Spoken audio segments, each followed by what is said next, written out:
Mexico is a municipality of Pampanga that is considered as a small town neighborhood compared to its adjacent cities like San Fernando, Angeles, and Arayat. On the other hand, it is a vibrant place enlivened by its culture of religiosity, where each barangay has its own patron saint, who is often celebrated and honored with mass and procession each year. Food is also an important part of their culture, one that defines their identity as well as builds their connection with other people. However, there are little to non established restaurants here in Mexico, Pampanga. But despite the lack of it, I can say that this culture is very much alive thanks to the small carinderias and maglalako sa daan or street vendors who are selling Filipino Kapampangan dishes. But as time passes, this culture is affected by modernization, and people began to see this culture as irrelevant and a contributing problem to progress as it causes traffic and unsightly scenery. And just like any small town Mexico has limited establishments where people can work from, so people tend to travel to other towns just to work. But unfortunately, another side of that is that some resort to being tambais or committing crimes, which is two of the reasons why residents would avoid walking on streets. Last but not the least are the trademarks of Philippine roads. Traffic, no sidewalks, no bicycle lanes, no proper drop-off points, and incoherent signages are some of the problems experienced on this site. But how do we solve these problems? How do we design a progressive city that is still anchored to its socioeconomic and cultural aspects? This project aims to improve the transportation networks of Mexico Pampanga.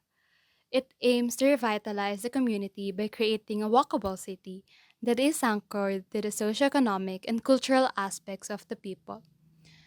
This can be achieved by designing paths, streets, and roads that are not only appropriate to motor vehicles, but also to cyclists and pedestrians. Moreover, the designation and development of nodes and hubs are also important to improve the accessibility and visual connectivity of the networks. This is our master plan showing the locations that we are going to improve. So we have the different type of roads, then we have the nodes or the connector of the paths, and last but not the least is the hub, the main focal point of the city. Our first intervention is providing a different road path or connection on the main roads. Since these main roads are only accessed by this one intersection, which is also the poblacion of Mexico. This makes the traffic intensify since most of the activities are here. This intervention will provide an alternate route for the commuters as well as a secondary road for the tricycles who are banned from using the national road. So our first variety is our barangay roads. These are the small veins connected to the main road. These are the typical streets near houses, but the problem with this is that there's little to none socializing or pakikipagkapitbahay ever since these streets became a shortcut to cars and other large vehicles. Our recommendation for this is a winner concept shared road, which means a living street. This concept promotes the overall quality of their social life by transforming roads into a wide coexisting space between pedestrians and vehicles. This is possible by implementing a design measure that lessens the speed and volume of the traffic. These are road paving material, narrow paths, and street furniture.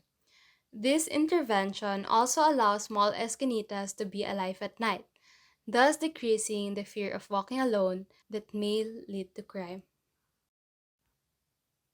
The second type of road is the national and provincial road near houses. The problem with these roads is that they are in direct proximity to houses, which therefore limits homeowners on their boundaries of their shelter, as there is no safe space between the cars and the pedestrians. Unfortunately, accidents, especially concerning children, are always happening on this road. To solve this problem, These roads are designed with road designation for cars, bicycles, and pedestrians. However, the difference of this road from other varieties is that it has a bigger pedestrian lane, providing an ample space for the homeowners to stroll and for their children to play. Its width can also accommodate religious carrozas that are often paraded during procession of saints. Bicycle lanes are also located beside the pedestrian lane, and to provide a distinction, it is pushed down the road. The location of its vegetation is between the motor vehicles and the cyclist, acting as a physical barrier. It is also a good buffer for the houses since cars usually emit noise and air pollution. Roads near establishments are given the same road designation but with spaces for alfresco dining, parklet, and a space where their customers can park their cars. The barrier between the bicycle lane and the vehicles is also removed to allow the flow of the cars to the establishment. Since this site has a lot of people, pedestrians and drop off points are also established to provide refuge to the people walking. It is distanced every 80 to 100 meters because, according to study, pedestrians would cross along a more direct route if the walk is more than 3 minutes. Street art can also be seen on some roads and establishments, adding more character to the space. Allowing street artists to design a space will not only promote a sense of belongingness to the artist but also to the community. Moving on to nodes. Nodes are the foci of the city that are usually accompanied by landmarks. But since there are no notable landmarks on this site, the intersections of the main roads are chosen as nodes. Moreover, they are placed on this side to give a legible sign to the people using the road. The first node is an intersection between a national road and a barangay road. It is an empty lot between two gas stations, and it is also near active establishments such as market and schools. So the intervention proposed for this is a parklet for students, where they can stay while waiting for their friend and ride. It has a dining space, a space for vendors, waiting area for the commuters, drop-off point for the jeepneys and tricycles, and then a bicycle parking. The second node is located on a bridge, which is usually flocked by cyclists due to its viewpoint for Mount Riot. One can also find here some street vendors, since a lot of vehicles ranging from cyclists to trucks are using this road. Another proposal for this site is creating a bike trail in between the houses and the creek. This is a scenic view for the cyclists, and at the same time, this will provide a livelihood to the people living beside this biking trail.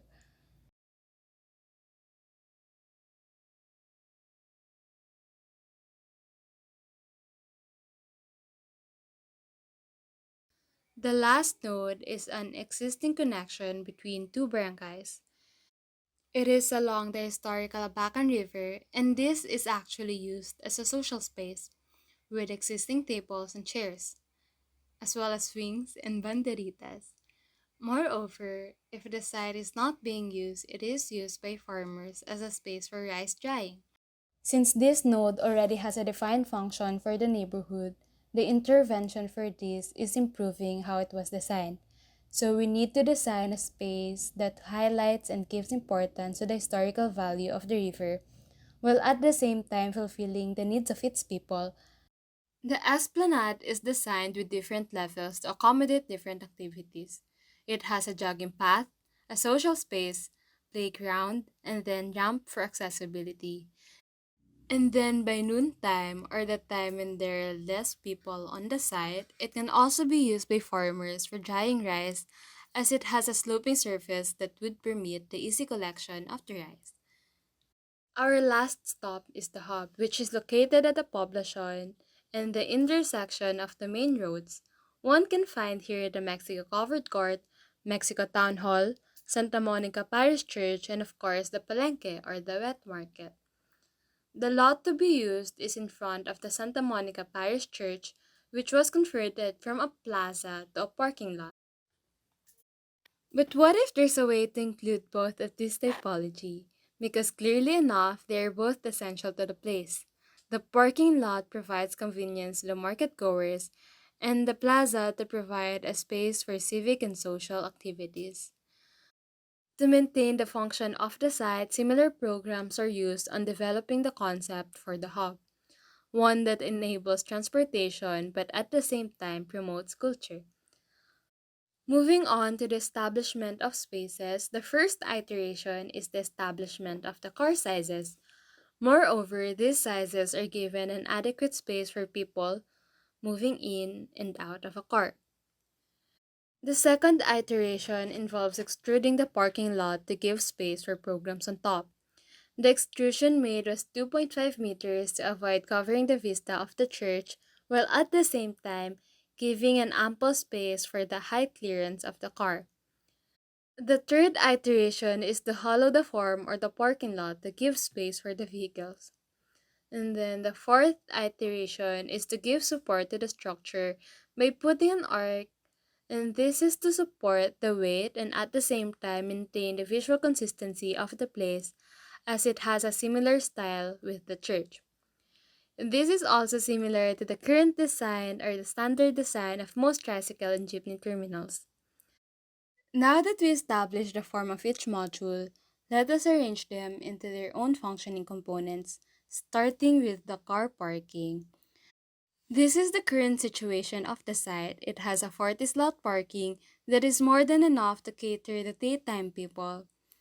The intervention is to reduce the slots from 40 to 20 in order to encourage other ways of transportation, but at the same time provide parking for those who really need it. The third iteration is to close the gap of the parking lanes to decrease the size. And the last and fourth iteration, which is turning the slots into 45 degrees, is proven to be more effective and space saving. So this is the design used for the parking lot. For the tricycle todas and jeepney terminals, they were given a formalized space as they were only encroaching the sidewalks. Moreover, the entrance were curved to give an easy access. These transportation programs are situated in its own space that is in relation to the traffic flow and their adjacent buildings. Now let us add the pedestrian spaces. The first pedestrian space is the waiting areas which are situated near the terminals. Accordingly, the waiting area for the tricycle hub is placed on this site since there's a grotto existing beside it. This is to bring back the importance of the shrine since it was not given attention before as it is within the parking lot. Next iteration is adding a space for street vending and also al fresco dining on top of the parking lot. This is to provide a space of livelihood for the vendors as well as promote their culture of culinary. The next iteration is to improve the circulation by adding ramps, stairs, and bridge. And then adding bicycle parking near the two access way of the site. Last but not the least is adding an elevated plaza at the center, which can be used as a stage during religious or town events. It can also be used as an extension for a mass or a funeral gathering. It is also adjacent to the alfresco dining where locals can easily view the spot. So, how do we design a progressive city that is still anchored to its socioeconomic and cultural aspect? It is by synthesizing tradition and modernity, two polar opposites that can make a space more contextual, yet effective and practical.